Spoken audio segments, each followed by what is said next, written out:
அம்மா பாசம் தெரியாது, எனக்கு நீ சாப்பாடு ஊட்டி விடுவியான்னு கேட்டேன். டெய்லி நான் தான் சாப்பாடு ஊட்டி விடுவேன். கேப்டன் எவ்வளவு பெரிய கோவக்கார தெரியல உங்களுக்கு? டென்ஷன் அப்படி வரும், அப்படியே பொறுமையா பார்ப்பார்.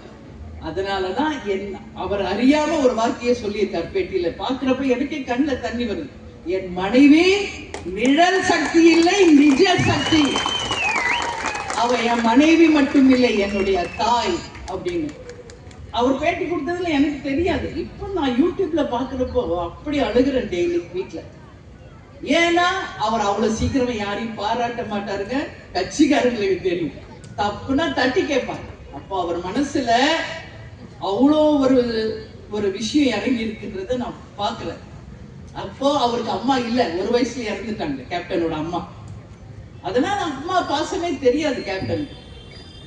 அதனால என்கிட்ட கேட்டார் கல்யாணம் ஆன உடனே, அம்மா பாசம் தெரியாது, எனக்கு நீ சாப்பாடு ஊட்டி விடுவியான்னு கேட்டார். ஒரு நாள் இல்லை, 2 நாள் இல்லை, அன்பு சகோதர சகோதரி உங்ககிட்ட நான் சொல்றேன், டெய்லி நான் தான் சாப்பாடு ஊட்டி விடுவேன்.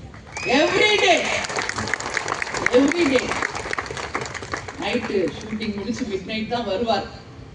எந்நேரம் ஆகட்டும், 3 மணி 4 மணி ஆன முடிச்சிருந்து அவருக்கு சமைச்சு சூடா கொடுத்து ஊட்டி விட்டுட்டு தான் படுப்பேன்.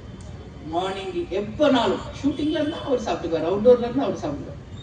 ஏன் இதெல்லாம் சொல்றேன்னா, அந்த புரிதல் இருக்கணும் கணவன் மனைவிக்குள்.